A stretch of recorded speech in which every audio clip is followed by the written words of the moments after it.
मेरे दोस्तों, जब हमारे आका सल्लल्लाहु अलैहि वसल्लम मदीना आए, सुनना, हमारे आका सल्लल्लाहु अलैहि वसल्लम बोलो कहाँ पर आए? मदीना। हिजरत करके कहाँ से चले थे? मक्का से। मक्का से। और कहाँ आए? मदीना आए। आपको मालूम है उस वक्त हबशा में एक बादशाह जिसका नाम नजाशी, बोलो क्या नाम? नजाशी। नजाशी बादशाह। उसको पता चला कि मोहम्मद रसूलुल्लाह सल्लल्लाहु अलैहि वसल्लम हिजरत करके मक्का से, पूरा मजमा बोलेगा कहाँ पहुंच गए? मदीना। तो नजाशी ने अपने यहाँ के बड़े बड़े जो बहुत अकल वाले, जहन वाले 70 आदमियों को जमा किया। नजाशी कहाँ पर रहता है? नजाशी कहाँ रह रहे हैं? हबशा में, जिसको आज अंग्रेजी में इथोपिया कहते हैं। इथोपिया, हबशा में नजाशी बादशाह है। उन्होंने 70 टैलेंटेड आदमी को जमा किया जो बहुत ही लंबे चौड़े, अकल वाले, खूबसूरत और बहुत ही दिमाग वाले टैलेंटेड 70 आदमी को जमा किया और कहा कि मुझे पता चला है कि मोहम्मद रसूलुल्लाह बोलो सल्लल्लाहु अलैहि वसल्लम मदीना पहुंचे हैं। नजाशी बादशाह ने कहा तुम हबशा में बहुत टैलेंटेड हो, तुम 70 हो, तुम सब के सब मदीना जाओ और जाकर मुझे आके बताओ कि मोहम्मद क्या सुना रहे हैं, मोहम्मद क्या बता रहे हैं, बोलो सल्लल्लाहु अलैहि वसल्लम। कितने आदमी गए? 70। नहीं, आप लोग बोलो ना कितने गए? 70 आदमी गए। जब हमारे आका सल्लल्लाहु अलैहि वसल्लम के पास आए, अब हमारे आका सल्लल्लाहु अलैहि वसल्लम तो कोई जबरदस्ती का मामला तो नहीं था। हमारे आका सल्लल्लाहु अलैहि वसल्लम ने मेहमान, और मेहमान अपना हो, कलमा वाला हो या कलमा वाला ना हो, मुसलमान का अखलाक, मुसलमान की इंसानियत, मुसलमान की रहमत ये है कि हर एक के साथ अच्छा सलूक करे। हमारे आका सल्लल्लाहु अलैहि वसल्लम ने वो 70 को अपना मेहमान बनाए, 70 को खाना खिलाए, 70 को अपने साथ रखे, अपने साथ उठाए, बिठाए, खिलाए, पिलाए। सुभान अल्लाह। बहुत देर के बाद, 24 घंटे गुजरने के बाद हमारे आका साथ ने पूछा कि किस काम से आए हो? तो कहा कोई काम से नहीं आए, बस ये सुनने आए कि आप क्या कहते हो। हमने सुना है कि आप बहुत अच्छी अरबी बोलते हो, आप बहुत अच्छी बोलो अरबी बोल। हमारे नबी रोए, रोकर कहा नहीं, मैं तो उम्मी हूँ, मुझे लिखना भी नहीं आता, पढ़ना भी नहीं आता, मैं अच्छी अरबी नहीं बोलता।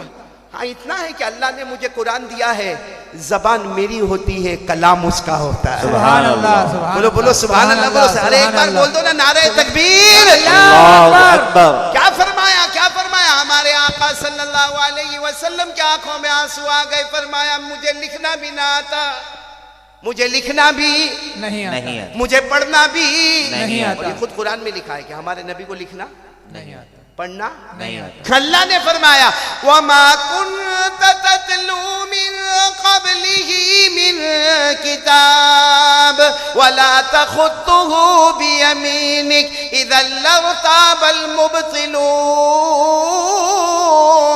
हमारे नबी सल्लल्लाहु अलैहि वसल्लम ने वो 70 आने वाले को कहा मुझे लिखना भी नहीं आता, मुझे पढ़ना भी नहीं आता।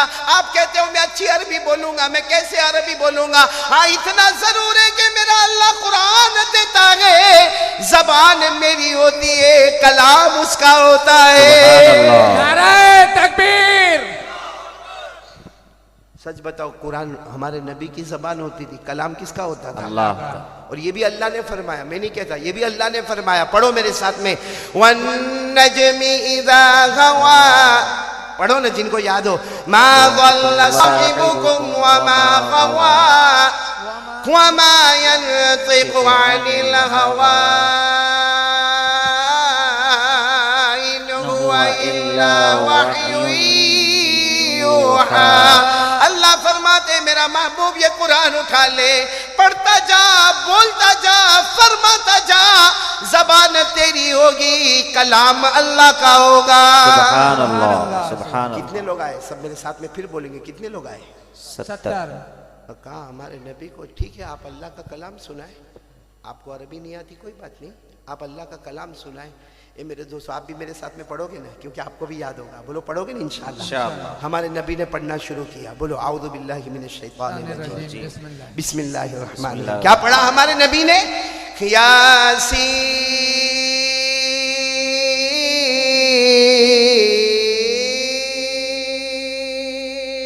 वल कुरआनिल हकीम इन्नका लमिनल मुरसलीन अला सिरातिम मुस्तकीम तंजीलल अज़ीज़िर रहीम लितुनज़िर क़ौमन मा आबाउहुम फहुम गाफिलून। हमारे नबी सूरह यासीन पढ़ते गए और ये 70 के 70 जो हबशा से आ रहे इतना रो रहे, इतना रो रहे, इतना रो रहे कि इनके रोने का जिक्र भी अल्लाह कुरान में करता है। सुभान अल्लाह। सुभान अल्लाह। यानी आने वाले रो रहे हैं ना, उसको भी अल्लाह कुरान में बयान फरमाता है। पारा नंबर 7 आयत नंबर 1। बोलो पारा नंबर 7 आयत नंबर 1। पढ़ो ना जिनको याद हो। वइज़ा समिअू मा उनज़िला इला रसूलि तरा अयुनहुम तफीज़ु मिनद-दम'i मिम्मा अरफू मिनल हक़ यक़ूलूना रब्बना आमन्ना फक्तुबना मअश-शाहिदीन। अल्लाह तबारक व तआला फरमाते ये कुरान नाजिल हुआ, सूरह यासीन पढ़ी गई, इनके आंखों में आंसू आ गए। और आपको मालूम है 70 के 70 यूं आंखों में आंसू थे। कहा मुस्तफ़ा हाथ बढ़ाओ, ईमान कबूल करना चाहते। सुभान अल्लाह। सुभान एक ही मजमे में सूरह यासीन को सुनकर 70 की जुबान पर बोलो कन्नौज वाले, अशहदु अल्ला इलाहा इल्लल्लाह व अशहदु अन्ना मुहम्मदर रसूलुल्लाह।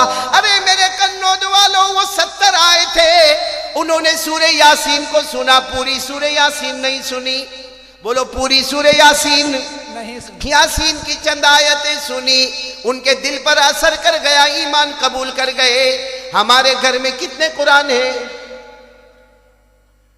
हमारे घर में कितने कुरान हैं? कन्नौज में कम से कम हर घर में 3 कुरान तो होंगे। अरे हाँ या नहीं? तो वहाँ सूरह यासीन की 3 आयतें इनकलाब लाती है। हमारे घर के 3 कुरान क्यों इनकलाब नहीं लाते? क्यों नहीं लाते? क्योंकि हम कुरान पढ़ते ही नहीं है, हमको कुरान सही आता ही नहीं है। ये पूरा मजमा बैठा है, हमसे बड़ा गद्दार कौन होगा? हमको मोबाइल के बारे में सब कुछ मालूम है। हमारा मोबाइल का स्टेटस हमें मालूम, मोबाइल का फेसबुक हमें मालूम, हमारे मोबाइल का सारा ऑब्जेक्ट हमें मालूम है। मेरे प्यारों माफ करना, कन्नौज वाले, अल्लाह को हाजिर नाजिर रखकर बताना, जीना होता है हमारे मोबाइल में, जीना होता है हमारे मोबाइल में, चोरी होती है हमारे मोबाइल में, झूठ बोला जाता है हमारे मोबाइल में, किसी को ब्लैकमेल किया जाता है हमारे मोबाइल में, इल्जाम और तोहमत लगाया जाता है हमारे मोबाइल में। अरे मेरे प्यारों, हमारी माँ को घर से निकाला जाता है मोबाइल की वजह से, हमारे बाप को धक्का धक्का दिया जाता है मोबाइल की वजह से, पबजी खेला जाता है मोबाइल में, एपिसोड देखा जाता है मोबाइल में, नंगी औरतों को देखा जाता है मोबाइल में, नंगी औरतें भागती है वो देखा जाता है मोबाइल में, रात को 3-3 बजे तक हमारा मोबाइल बिजी रहता है। अल्लाह की कसम, जो कौम मोबाइल के पीछे ऐसे दीवानी होगी, उनका ईमान कब सलामत होगा? अफसोस। बल्कि मेरे कन्नौज वालों, अगर मैं कहूँ तो गलत नहीं होगा, हमारे समाज में अगर तलाक होती है ना तो उसकी वजह भी मोबाइल बेशक। है। सही कह रहा हूँ गलत कह रहा हूँ? सही फरमा। तो कुरान कब पढ़ेंगे हम लोग? पूरा कन्नौज अगर मेरे को अल्लाह को हाजिर नाजिर रखकर एक मसला बता दे ना, मैं कह दूं कि सब कामयाब हो गए, कि जितना टाइम हम मोबाइल इस्तेमाल करते हैं उसका आधा टाइम कुरान इस्तेमाल करें। भाई सुबह से हमारा मोबाइल बिजी होता है, रात को 3-3 बजे तक हमारा मोबाइल बिजी होता है। तो जब मोबाइल सुबह से लेकर रात तक 3 बजे तक बिजी होता है, चलो मैंने माना कि आप 8 घंटा मोबाइल, 8 घंटा भी छोड़ो, आप 4 घंटा मोबाइल इस्तेमाल करते होंगे, तो 2 घंटा कोई कुरान पढ़ता है? मतलब कुरान मोबाइल का आधा भी नहीं है, अल्लाह का कलाम आधा भी नहीं है। तो जो अल्लाह के कलाम के साथ ऐसा बेरुखी का मामला करेगा तो हमारी रोजी कहाँ से मिलेगी? आज जिसको देखो रोजी में परेशान है, बोलो हाँ या नहीं? और कैसा परेशान है मालूम मौलाना? ऐसा परेशान है और रोजी मालूम नहीं, ये क्या क्या हो गया, कुछ समझ में नहीं आता। अरे क्या हुआ, क्या कहा? नहीं, लॉकडाउन से पहला मेरा कारोबार अच्छा था। कोई कहता है कि पहले 2 साल पहले मेरा कारोबार बहुत अच्छा था, कोई कहता है मेरे बाप दादा के जमाने में अच्छा था। अरे बाप दादा भी कपड़े बेचते थे, हम भी कपड़े बेचते, वो भी जमीन का कारोबार करते, हम भी जमीन का कारोबार करते, वो भी खेती बाड़ी करते, हम भी खेती बाड़ी करते। उनका कारोबार चलता था, हमारा कारोबार नहीं चलता। वजह क्या? लॉकडाउन है ना, ये हमारी जबान पर चढ़ गया। क्या अल्लाह लॉकडाउन का मोहताज है? नहीं। भाई कहीं कुरान में लिखा है कि बीमारी आएगी तो रोजी रोक दूंगा? अरे बोलो ना, अल्लाह लॉकडाउन का मोहताज है? नहीं है। कुरान से डायरेक्ट पूछो कि मेरी रोजी में क्यों परेशानी हो रही है। अच्छा कुछ लोग तो होशियार है मौलाना, क्या नाम आपका? आसिफ। मौलाना आसिफ साहब, आप तो आस्था के ना? उज्जैन। हाँ? उज्जैन।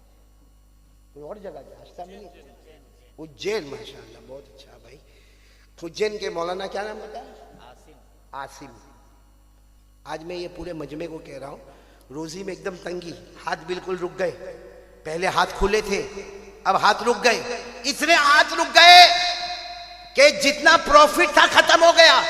अब हमारी मूड़ी खत्म हो रही है, हमारा असल पैसा जो है वो खत्म हो रहा है। कर्जा इतना बढ़ गया कि मोबाइल का नंबर बदलता है, मोबाइल बंद करके घर में छुप जाता है, सामने दोस्त के सामने नहीं जाता कि कर्जा मांगेगा तो मैं कहां से दूंगा। और उसको पूछो भाई ये क्यों ऐसा क्यों हो गया? वही दुकान तो वही है, जमीन वही है, फिर क्यों हुआ? कहेगा मेरे को लगता है किसी ने जादू कर दिया। बेशक क्यों? सही। सारे जादूगर कन्नौज में आके बैठे और कोई तो जादूगर का नाम नहीं लेता। मौलाना आसिफ इतना अच्छा बोलता, मेरे पास तो आते ना, मेरे पास ताबीज का काम चलता है 30 साल से। कितने साल से? 30 साल। आते मेरे पास, मौलाना। मैंने कहा क्या हुआ? कहा मौलाना रोजी बिल्कुल नहीं। मैंने कहा भाई कुरान पढ़, नमाज पढ़, रोजी मिलेगी। कहता ना मौलाना आपको नहीं मालूम, घर आओ ना। और घर में क्या करूँ आके? कहा मौलाना रात को ठक ठक ठक आवाज आती है, ऐसा हम सोए तो ऐसा लगता कोई इधर चलता है, कोई उधर चलता। मैंने कहा कुछ दिखता है? कहा कभी कभी तो कुछ दिखता भी है, हाथ भी हिलाता है। वाह भाई वाह, सारे जिन्नत तेरे ऊपर आशिक हो गए। बोलो होता कि नहीं होता? और आपको यहाँ कन्नौज में नहीं मालूम, हमारे गुजरात में जिन्नत को मामा बोलते। क्या बोलते? मामा। मामा। अब मैं तो बंबई का, अब मैं जब गुजरात में गया और मुझे कहा मौलाना चलो ना घर चेक करने का। क्यों घर चेक करने का? मैंने सोचा चलो कम से कम चाय तो पिला देगा। हाँ काजी साहब, मैं चला गया। अब मेरे को कहता घर चेक करो। मैंने कहा भाई क्या चेक क्या करूं घर में? तो कहा मौलाना और रात को आवाज आती है ठाक ठाक ठाक ठाक। मैंने कहा लेकिन मैं क्या चेक करूं? मामा। मैं सोचा भाई तेरा मामू घर में आता, उसमें मेरे को क्या ऑब्जेक्शन है भाई? फिर मेरे को बहुत देर के बाद पता चला कि जिन्नात को मामा बोलते। मैंने कहा वाह भाई वो जिन्नात मामा ने, तू भांजा, मेरे को काय को बीच में लाता। अच्छा इसमें कोई शक नहीं जिन्नात है कि नहीं है? कन्नौज में है। तो ये शहरियार को ले जाओ आस्था से।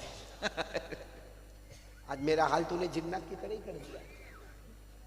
अरे जिन्नात है कि नहीं है?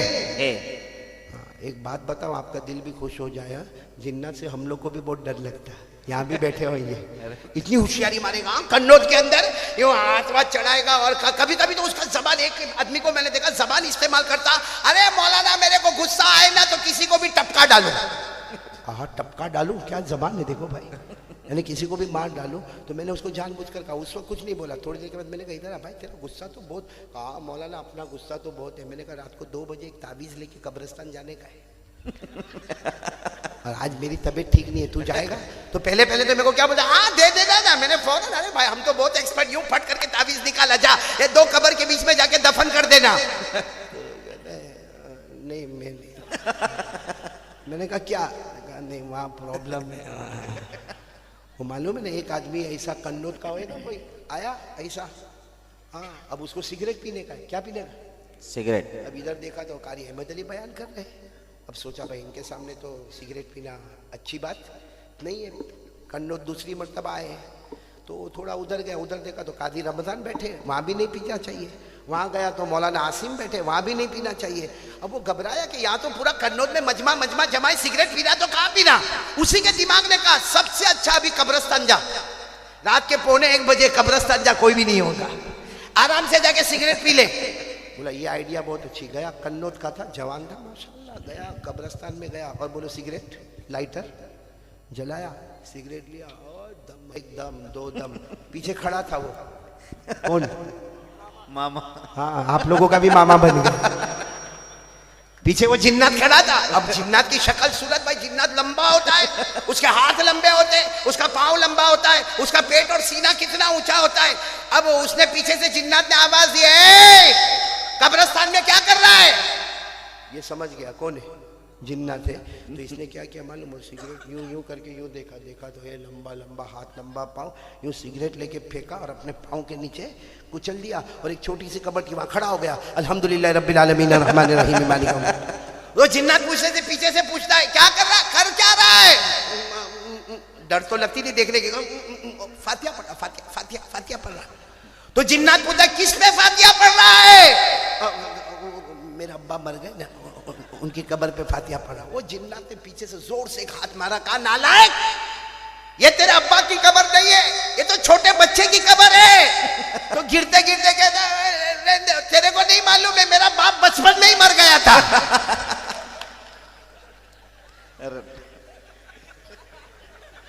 देखो ये सब हंसे, मेरे को बहुत अच्छा लगा। माशा तवा गरम हुआ है, अब रोटी पकाने आ रहा हूं मैं। अल्लाह करे ये कुरान पाक से हमको मोहब्बत हो जाए। आमीन आमीन। कौन कौन, मैं देखो आज आपको एक काम दे के जाता हूँ। पहला काम तो मैंने आपको दे दिया, ला इलाहा इल्लल्लाह। और बता दिया कोई भी काम करना हो तो पहले ध्यान किसकी तरफ, अल्लाह की तरफ। चलो अब कुरान पाक के लिए कौन कौन तैयार है, जरा हाथ ऊपर करे। इसलिए कि अल्लाह की कसम खाकर बोलो इस कुरान से बढ़कर कोई कलाम नहीं नहीं बोलो ना, इस कुरान से बढ़कर कोई कुरान नहीं। आप थोड़ी देर के लिए हैरान हो जाएंगे, कुरान पाक आया कहां से? आसमान अल्लाह। नंबर एक बोलो कहां से आया? अल्लाह। अल्लाह ने किनको दिया? हजरत जिब्राइल को। तो नंबर दो कौन हो गए? जिब्राइल। जिब्राइल। फिर हजरत जिब्राइल ने किनको दिया? बोलो हमारे आका ताजदार मदीना मोहम्मद मुज्तबा अहमद मुस्तफ़ा सल्लल्लाहु अलैहि वसल्लम को दिया। और फिर वो कुरान की नंबर 4 हमको मिला। अब बराबर सुनना, कितने कितने सिलसिले हो गए? 4। नंबर 1 अल्लाह। अल्लाह। नंबर 2 जिब्राइल। नंबर 3 हमारे आका सल्लल्लाहु अलैहि वसल्लम और नंबर 4 हम लोग। अब थोड़ी देर के लिए सोचो, सबसे पहले कुरान अल्लाह के पास, और अल्लाह से बढ़कर कोई माबूद नहीं। अल्लाह की ताकत के आगे कोई ताकत है नहीं। अल्लाह जो करे कोई कर सकता नहीं कर सकता। अल्लाह ने जमीन बनाई, हम बना सकते नहीं। अल्लाह ने आसमान बनाए, हम बना सकते? अल्लाह ने आसमान से पानी उतारा, हम उतार सकते? अल्लाह जब चाहे पानी रोक देता, हम रोक सकते? अल्लाह जब चाहे खेती बाड़ी में अनाज पैदा करते, हम पैदा कर सकते? अल्लाह बागों में फूल लाते, हम ला सकते? मतलब है कि कुरान सबसे पहले अल्लाह के पास, और अल्लाह की ताकत के आगे कोई ताकत नहीं। नहीं। चलो फिर कुरान किनके पास? जिब्राइल के पास। और सारे फरिश्तों में सबसे ज्यादा ताकत वाले जिब्राइल। बोलो जैसे अल्लाह की ताकत के आगे कोई ताकत नहीं, वैसे फरिश्तों में जिब्राइल की ताकत के आगे किसी की ताकत नहीं। सबसे ज्यादा ताकत किसके पास? बोलो हजरत जिब्राइल अलैहि। कितनी ताकत मालूम है? अल्लाह तबारक व तआला एक मर्तबा कहते हैं जिब्राइल जाओ, वो कौम है, कौम जिसका नाम है कौम लूत, इस कौम को बर्बाद करना है, तबाह करना है। जिब्राइल जाओ तबाह कर लो।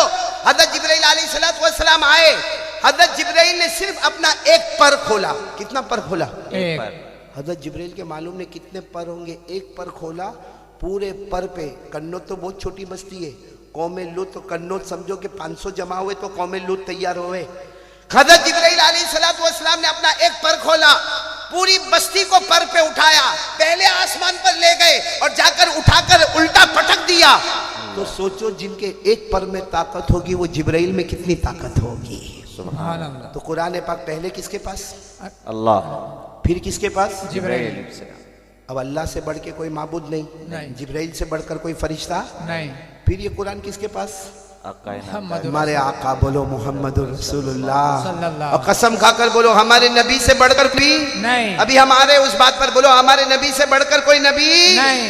तो जब कुरान पाक सबसे पहले अल्लाह के पास और अल्लाह से बढ़कर कोई ताकत वाले नहीं। फिर कुरान पाक जिब्राइल के पास और फरिश्तों में जिब्राइल से बढ़ के कोई ताकत वाले नहीं। फिर कुरान पाक हमारे नबी के पास, और अल्लाह की कसम 1,24,000 पैगंबर हो या 2,24,000 पैगंबर हो, हम सीधा ठोक कर कहते हैं हर पैगंबर को अल्लाह ने मुक्तदी बनाया है, मुस्तफा को सबका इमाम बनाया। नारे तकबीर। अब बराबर अब सिलसिले को जोड़ोगे ना तो बात समझ में आएगी। कुरान पाक सबसे पहले अल्लाह के पास पूरा कन्नौद, साथ में बोले अल्लाह से बढ़कर कोई ताकत वाला माबूद नहीं। कुरान पाक नंबर 2 जिब्राइल अमीन के पास, और जिब्राइल अमीन से बढ़कर कोई ताकत वाला फरिश्ता नहीं। और कुरान पाक नंबर 3 जनाब नबी करीम सल्लल्लाहु अलैहि वसल्लम के पास, और अल्लाह की कसम हमारे नबी से बढ़कर कोई नबी नहीं। फिर कुरान पाक नंबर 4 इन उलमा के पास, इन उलमा के सीने में। तो अंदाजा लगाओ ना, जब कुरान की पहली मंजिल इतनी मजबूत है, कुरान पाक की दूसरी मंजिल इतनी मजबूत है, कुरान पाक की तीसरी मंजिल इतनी मजबूत है, तो चौथी मंजिल भी कितनी मजबूत होगी। इसीलिए हमारे नबी ने फरमाया, जिसने कुरान पाक सीख लिया या सिखा लिया, हमारे नबी फरमाते जा बगैर हिसाब किताब के जन्नत में दाखिल हो जाएगा। सुभान अल्लाह, सुभान अल्लाह। तो अब मैं आपसे बता रहा हूँ कि कुरान पाक नंबर 2 आज से कौन कौन तैयार है? पूरे कन्नौज में कुरान कल से पढ़ा जाएगा इंशाअल्लाह। इंशाअल्लाह। और कैसा तरीका, मैं आपको तरीका बता दूं, सिर्फ 20 मिनट, मैं ज्यादा वक्त नहीं मांगता। कितना? 20 मिनट। कैसा 20 मिनट मालूम है? जिसमें पहली 10 मिनट है ना, कोई मौलाना के पास जाओ, कुछ देने की जरूरत नहीं, जाके मौलाना को कहो, मौलाना मैं एक काम करोगे आप, मैं 10 मिनट में मेरे को सिर्फ सूरह फातिहा की 3 आयतें सही करा दो ना, 3 आयतें मेरे को पढ़ा दो ना सूरह फातिहा की 10 मिनट में। मौलाना ने 10 मिनट दिया, आप घर पे जाकर उसी को बार बार पढ़ो, बार बार पढ़ो, बार बार पढ़ो, बार बार पढ़ो। अल्लाह की कसम रोजाना ऐसा करते जाओगे, अल्लाह आपकी उम्र में बरकत देवे। रोजाना करते जाओगे, 1 सूरत याद हो गई, 10 सूरत याद हो गई, 20 सूरत याद हो गई। अरे जब मरेंगे कयामत में जहां अल्लाह हाफिजों को खड़ा करेगा, अल्लाह हमको वहां खड़ा करेगा। हम अल्लाह को कहेंगे, अल्लाह मैं तो हाफिज नहीं था। अल्लाह कहेंगे, जैसे हाफिज ने रोजाना कुरान के पीछे मेहनत की है, तूने भी की है, जा अपनी रहमत से तुझे मैंने हाफिज बना दिया। सुभान अल्लाह, सुभान अल्लाह। तो कौन कौन तैयार है कन्नौज में? मेरी माँ, बहने, बेटी और मेरे मोहतरम दोस्तों और बुजुर्गों, पहला ला इलाहा इल्लल्लाह और नंबर 2 20 मिनट। और 24 घंटे में 20 मिनट देना कोई मुश्किल काम नहीं। 10 मिनट मौलाना खुद दे दे, 10 मिनट खुद सही कर ले, हो गया 20 मिनट। फिर कुरान बंद करके रख ले, देखो पूरा दिन कुरान पाक आपके लिए दुआएं करेगा, आपके लिए रहमत बरसाएगा, आपके लिए मगफिरत बरसाएगा। बोलो करेंगे इंशाअल्लाह। इंशाअल्लाह। कितने